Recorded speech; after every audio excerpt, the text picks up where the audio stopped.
Noun, noun হচ্ছে কি বিশেষ্য, নাউন কি বিশেষ্য। আচ্ছা নাউন কাকে বলে? নাউন হচ্ছে যে আমরা জানি যে কোনো কিছুর নামকে নাউন বলে।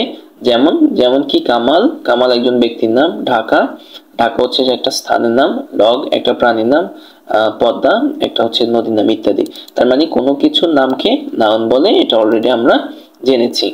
আচ্ছা এরপরে আমরা দেখি যে নাউন কয় প্রকার ও কি কি। আচ্ছা তো নাউন হচ্ছে যে কয় প্রকার ও কি কি, তো হচ্ছে নরমালি নাউন হচ্ছে দুই প্রকার প্রধানত। সেটা হচ্ছে যে একটা হচ্ছে কংক্রিট নাউন, একটা হচ্ছে যে অ্যাবস্ট্রাক্ট নাউন। আচ্ছা তো এই কংক্রিট নাউনটা কিন্তু আবার চার প্রকার, এই যে এই সবুজ কালার গুলো, এই চার প্রকার কিন্তু এগুলো কংক্রিট নাউন হিসেবেই ধরা হয়। তা আমরা যদি একসাথে হিসেব করি তাহলে আমরা দেখতে পাচ্ছি যে নাউন সাধারণত পাঁচ প্রকার। একটা হচ্ছে যে প্রপার নাউন, তারপর আরেকটা হচ্ছে যে কমন নাউন, তারপর আরেকটা হচ্ছে কালেকটিভ নাউন, তারপর আরেকটা হচ্ছে যে ম্যাটেরিয়াল নাউন, তারপর আরেকটা হচ্ছে যে অ্যাবস্ট্রাক্ট নাউন। তার মানে হচ্ছে যে প্রপার নাউন নামবাচক বিশেষ্য, কমন নাউন জাতিবাচক বিশেষ্য, কালেকটিভ নাউন সমষ্টিবাচক বিশেষ্য, ম্যাটেরিয়াল নাউন বস্তুবাচক বিশেষ্য, অ্যাবস্ট্রাক্ট নাউন তার মানে হচ্ছে গুণবাচক বিশেষ্য। আচ্ছা তো এইবার যদি আমরা আসি যে হচ্ছে যে প্রপার নাউনটা কি। প্রপার নাউন নামবাচক বিশেষ্য, এটি কি? তো আমরা দেখতে পাচ্ছি যে প্রপার নাউন কাকে বলে। প্রপার নাউন হচ্ছে যে নাউন দ্বারা কোনো নির্দিষ্ট ব্যক্তি বস্তু স্থানের নাম বোঝায় তাকে হচ্ছে যে প্রপার নাউন বলে। তার মানে কি বললো যে নির্দিষ্ট ব্যক্তি বস্তু বা স্থানের নাম বোঝায় তাকে কি বলে? প্রপার নাউন বলে। যেমন দেখো আমরা দুটো উদাহরণ রেখেছি তোমাদের জন্য। যেমন না হচ্ছে Padma is a big river, এখানে দা পদ্মা এটা হচ্ছে কি করলো, নির্দিষ্ট করে একটা নদীর নাম বললো, সেজন্য হচ্ছে যে এটা প্রপার নাউন। দা পদ্মাটা কি proper noun. The Padma is a big river, Padma হচ্ছে যে একটি বড় নদী। আচ্ছা এরপরে দেখো Rahim is a good singer, Rahim একজন ভালো শিল্পী। এই যে রহিম দ্বারা এখানে কি করছে, নির্দিষ্ট ব্যক্তি বুঝাইছে, নির্দিষ্ট ব্যক্তি বুঝাইছে, এই জন্য রহিমটা হচ্ছে কি এখানে প্রপার নাউন। আশা করছি তোমরা ধরতে পারছো। আচ্ছা এরপর হচ্ছে যে নাম্বার টু তে হচ্ছে যে কমন নাউন কাকে বলে। কমন নাউন হচ্ছে যে নাউন দ্বারা কোনো নির্দিষ্ট ব্যক্তি বা বস্তুকে না বুঝিয়ে সেই ব্যক্তি বা বস্তুর সমগ্র জাতিকে বোঝায় তাকে হচ্ছে যে কমন নাউন বলেন। তার মানে হচ্ছে যে মোট কথা হচ্ছে যে এটা নির্দিষ্ট কোনো ব্যক্তি বা বস্তুকে বোঝাবে না, তার এটা বোঝাবে হচ্ছে যে সেই ব্যক্তি বা বস্তুর সমগ্র জাতিকে। সমগ্র জাতিকে যেমন দেখো man is mortal, man is mortal এটা হচ্ছে যে এই যে ম্যান দ্বারা একটা সমগ্র মানুষ গোষ্ঠীকে, মানব গোষ্ঠীকে বুঝাইছে, মানে সকল মানুষকেই বুঝাইছে এখানে ম্যান দ্বারা। তার মানে এটা হচ্ছে যে একটা সমগ্র জাতিকে বুঝাইছে। হ্যাঁ এই জন্য হচ্ছে যে এই ম্যানটা হচ্ছে কি কমন নাউন। ওকে আশা করছি তোমরা বুঝতে পেরেছো। আর যদি এখানে যদি হচ্ছে যে প্রপার নাউন হওয়ার জন্য এখানে নির্দিষ্ট একটা স্পেসিফিক নাম থাকতো, যেমন হচ্ছে রহিম, করিম, তারপরে জামাল, কামাল, এই জাতীয় কিছু হইলে এগুলো প্রপার নাউন হইতো।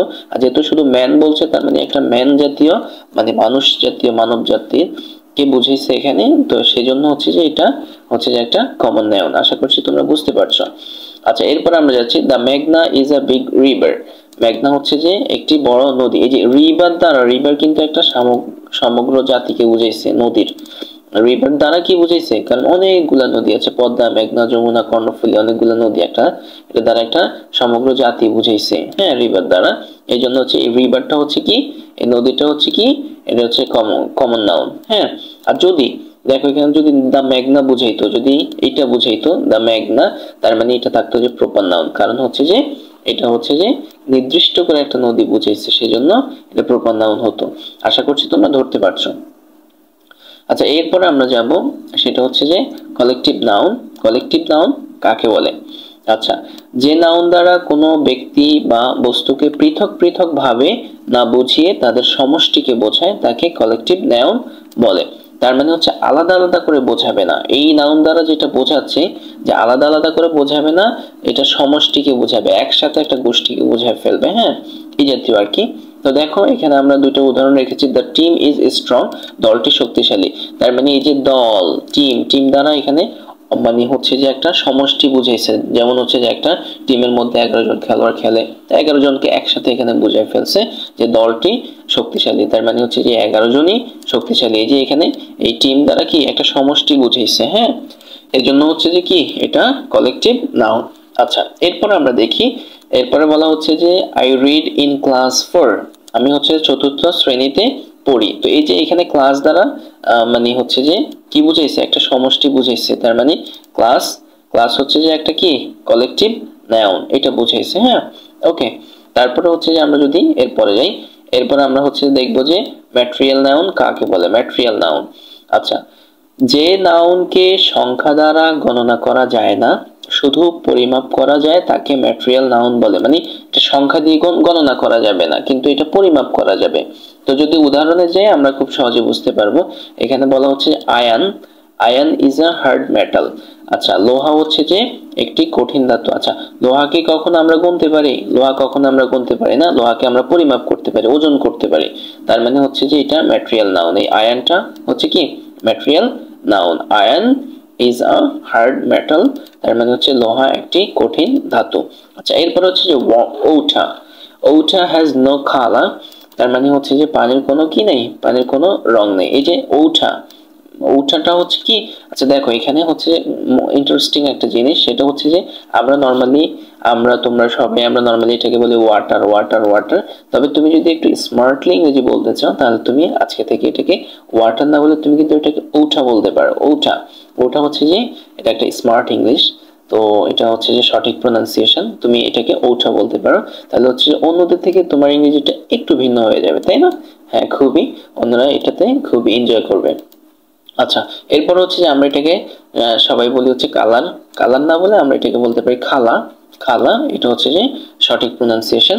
তো হচ্ছে যে এখানে ওটা হ্যাজ নো কালার, তার মানে হচ্ছে পানির কোনো রং নেই। এই যে এখানে ওটা, ওটা দ্বারা, আচ্ছা বলো তো, পানি কি আমরা কখনো গণনা করতে পারছি? পানি কি আমরা গণনা করতে পারি? না, কখনোই আমরা পানি গণনা করতে পারি না। পানি আমরা পরিমাপ করতে পারি 1 লিটার, 2 লিটার, 3 লিটার এভাবে করে। তার মানে হচ্ছে পানিটা একটা ম্যাটেরিয়াল নাউন। আশা করছি তোমরা ধরতে পারছো। আচ্ছা, এরপরে আমরা যাব, এরপরে হচ্ছে যে আমাদের অ্যাবস্ট্রাক্ট নাউন কাকে বলে। তো অ্যাবস্ট্রাক্ট নাউন হচ্ছে যে যে নাউন দ্বারা কোনো ব্যক্তি বা বস্তুর দোষ, গুণ, অবস্থা, কাজের নাম বোঝায়, তাকে অ্যাবস্ট্রাক্ট নাউন বলে। তার মানে হচ্ছে কোনো ব্যক্তির বা বস্তুর দোষ, গুণ, অবস্থা, কাজের নাম বোঝায়, তাকে অ্যাবস্ট্রাক্ট নাউন বলে। আচ্ছা দেখো, এটা হচ্ছে যে যদি আমরা উদাহরণে যাই, হেলথ ইজ ওয়েলথ, মানে স্বাস্থ্যই হচ্ছে যে কি সম্পদ। এই যে স্বাস্থ্যই হচ্ছে যে সম্পদ, এই যে এই স্বাস্থ্যটাই হচ্ছে কি এখানে অ্যাবস্ট্রাক্ট নাউন। আচ্ছা, তারপর হচ্ছে যে honesty is a best policy, মানে হচ্ছে সততাই সর্বোৎকৃষ্ট পন্থা। এই যে অনেস্টি, সততা, সততাটা একটা কি গুণ। তো সেই জন্য হচ্ছে যে এটা একটা অ্যাবস্ট্রাক্ট নাউন। তো আশা করছি তোমরা মোটামুটি আমাদের এই পাঁচটা যে নাউন ছিল এগুলা ধরতে পেরেছো। আচ্ছা, এরপরে হচ্ছে যে আমরা যদি আরেকটু অ্যাডভান্সে যাই, তোমরা যদি আরেকটু শিখতে চাও, তাহলে হচ্ছে আরো দুইটা নাউন আছে, যেটা হচ্ছে যে খুবই সহজ। নাউনকে আবার দুই ভাগে ভাগ করা যায়। একটা হচ্ছে যে কি কাউন্টেবল নাউন, তার মানে হচ্ছে গণনাযোগ্য বিশেষ্য। তারপর আরেকটা হচ্ছে যে আনকাউন্টেবল নাউন, মানে হচ্ছে অগণনাযোগ্য বিশেষ্য। আচ্ছা, তো কাউন্টেবল নাউন কি? কাউন্টেবল নাউন মানে হচ্ছে যে নাউনকে সংখ্যা দিয়ে গণনা করা যায়, তাকে কাউন্টেবল নাউন বলে। মানে যে নাউনকে তুমি সংখ্যা দিয়ে গুনতে পারবে, 1টা 2টা 3টা 4টা, এই জাতীয় নাউনগুলোকে বলা হচ্ছে কি কাউন্টেবল নাউন। যেমন হচ্ছে যে আই হ্যাভ আ পেন, আমার একটি কলম আছে। এই যে পেনকে তুমি কিন্তু করতে পারবে, গুনতে পারবে, 1টা 2টা 3টা 4টা 10টা 15টা 50টা এইভাবে তুমি গুনতে পারবে। তো পেনটা হচ্ছে যে একটা countable noun. The boy is honest, বালকটি সৎ। এই যে বালক, বয় কিন্তু তুমি গুনতে পারবে, বালক গুনতে পারবে কয়টা বালক আছে। হ্যাঁ, কিন্তু অন দ্য আদার হ্যান্ড যদি আমরা আনকাউন্টেবল নাউনে যাই, আমরা এখানে দেখতে পাবো যে আনকাউন্টেবল নাউন কাকে বলে? যে নাউনকে সংখ্যা দিয়ে গণনা করা যায় না, তাকে আনকাউন্টেবল নাউন বলে। যেমন এটা সংখ্যা দিয়ে গণনা করা যাবে না, কিন্তু এটা তুমি চাইলে পরিমাপ করতে পারবে, এই জাতীয় আর কি। তো হচ্ছে যে মিল্ক ইজ হোয়াইট, তার মানে হচ্ছে যে দুধের রং সাদা। যে মিল্ককে আমরা কখনো গুনতে পারি না, কিন্তু এটা আমরা ওজন করতে পারি। হ্যাঁ, আচ্ছা, তারপর হচ্ছে ব্লাড ইজ রেড, মানে হচ্ছে যে রক্তের রং লাল। এই যে রক্তের রং ব্লাড কি আমরা গুনতে পারি? একটা রক্ত, 2টা রক্ত এভাবে কি গুনতে পারি না। তার মানে হচ্ছে যে এই ব্লাড ইজ রেড, এই যে ব্লাডটা হচ্ছে কি, এটা হচ্ছে একটা আনকাউন্টেবল নাউন, তার মানে হচ্ছে অগণনাযোগ্য বিশেষ্য।